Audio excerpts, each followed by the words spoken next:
وہ 2/3 اکثریت کے لیے ان کے پاس وہ تعداد پوری نہیں ہو رہی. سپریم کورٹ نے جسٹس قاضی فائد عیسیٰ نے جو سہولت فراہم کی ہے اس حکومت کو 63A کو ہٹا دی ہے. اب یہ لوٹے خرید سکیں گے, ان کی خرید و فروخت کر سکیں گے, ان کو زبردستی اٹھا سکیں گے, ان کو بلیک میل کر سکیں گے. اس کے بعد وہ ووٹ ڈالیں گے تو تبھی آئینی ترامیم 2/3 اکثریت پوری ہو جائے گی. سینٹ میں پوری نہیں ہو رہی, قومی اسمبلی میں پوری نہیں ہو رہی. قومی اسمبلی میں ان کے اراکین کی تعداد 213 ہے.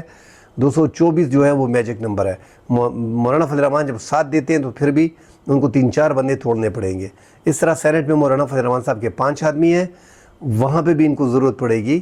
مشکل ہے بڑا, اتنا آسان ہے نہیں, مگر یہ کوشش کریں گے. جو قاضی فائد عیسیٰ نے جو سہولت فراہم کی ہے ان کو 63A کو ہٹا کے اس کی نظر ثانی منظور کر کے, تو یہ حکومت کو بہت بڑا ریلیف دیا ہے کہ جاؤ ان کو لوٹوں کو توڑو, تحریک انصاف کے بندوں کو گھسیٹو, ان کو خریدو, جو کرنا ہے مار پیٹ کرو, ان کی بہنوں کو اٹھاؤ, ان کے گھر کو اٹھاؤ, ان کی زنانیوں کو اٹھاؤ, ان کے بھائی